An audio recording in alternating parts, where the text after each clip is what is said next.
Welcome to Lesson 12.4, Compositions of Transformations. So far we've looked at the transformations of reflections, rotations, and translations, or slides. Right now the learning target for this lesson is to be able to identify and draw compositions of transformations, including what are called glide reflections, a composition of translations and reflections, and other compositions of reflections. Also to be able to describe ones that we see have happened. The very first clip of this video is going to go over how to do this with a ruler, just doing the reflections. And then the next clip will talk about compositions of transformations and go through some examples. Example 1, stretching isometries.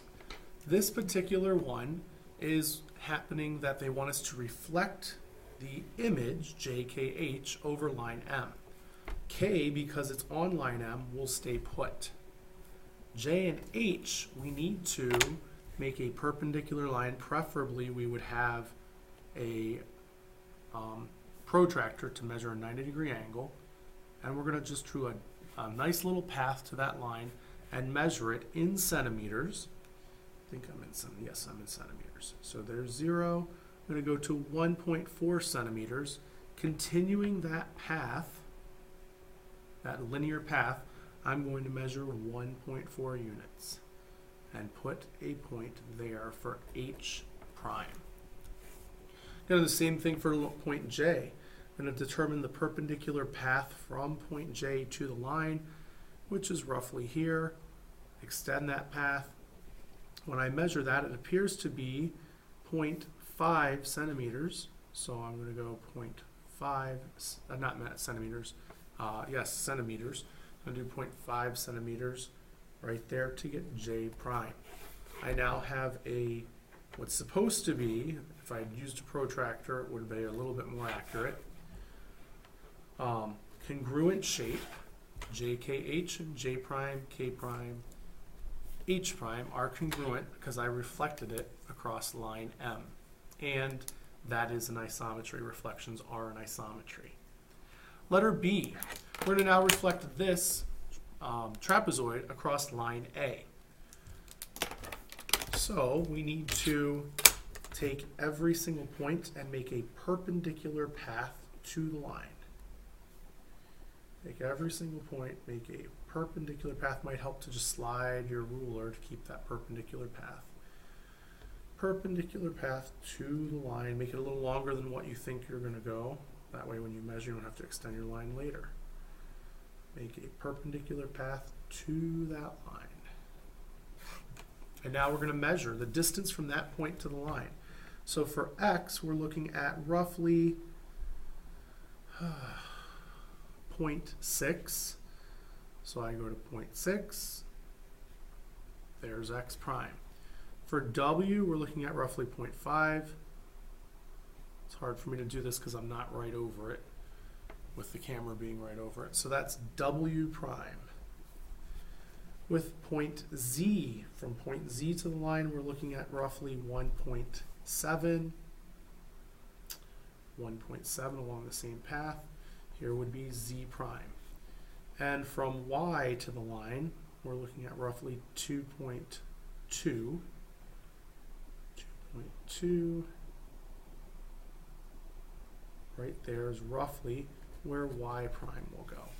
We reconnect the points, Z to W.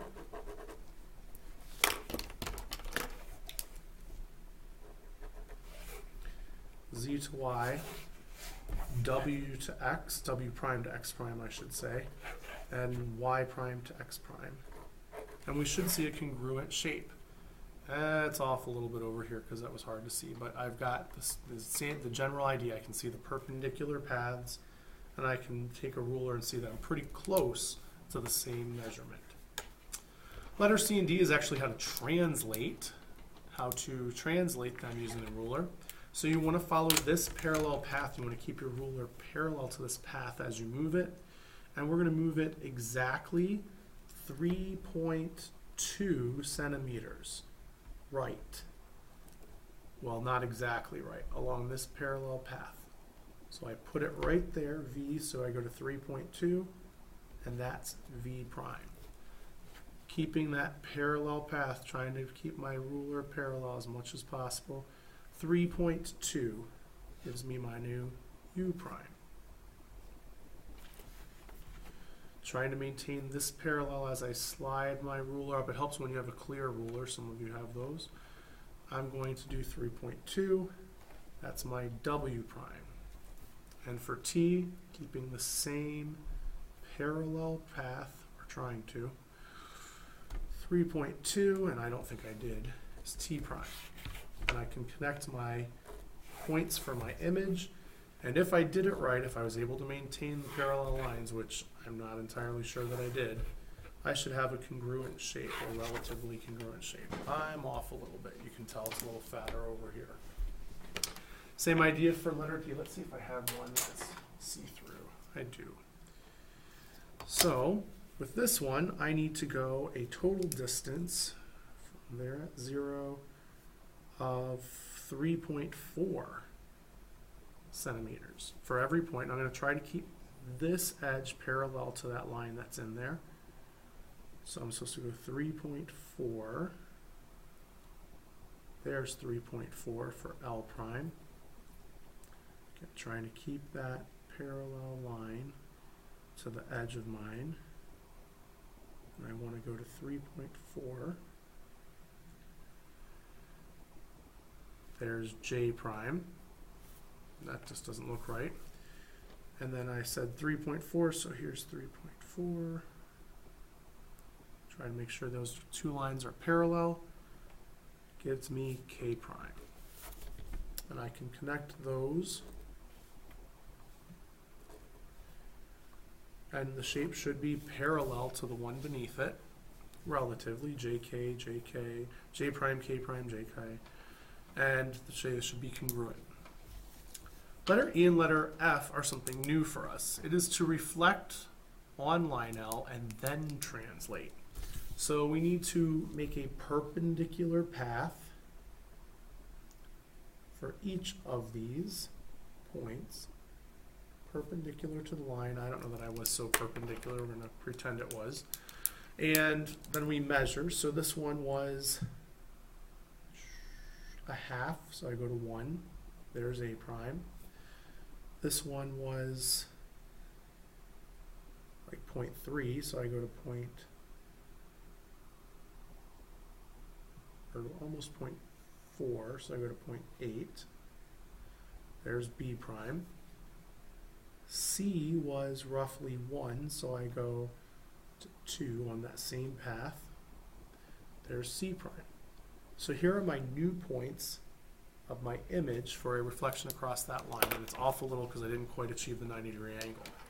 Now I have to take those points and translate them using this vector, which is roughly, we're going to say 2 centimeters. It's not quite. We're going to say 2 just to make it easier. So I keep this parallel path to what it is, or to this vector right here. So I try to keep that vector parallel. I'm supposed to go 2 centimeters. 2, let's try to keep it parallel, 2 centimeters.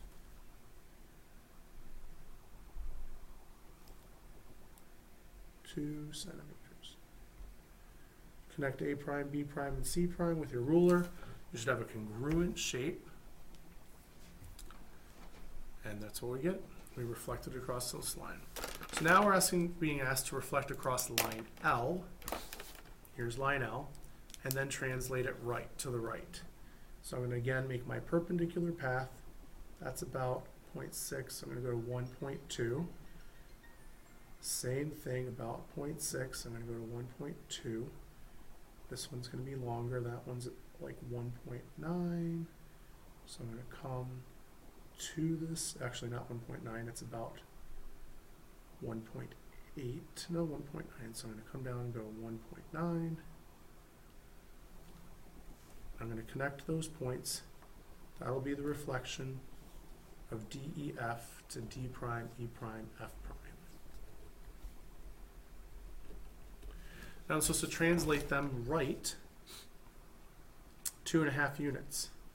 So trying to stay parallel to that vector, 2.5 would put f double prime here, or that's e double prime.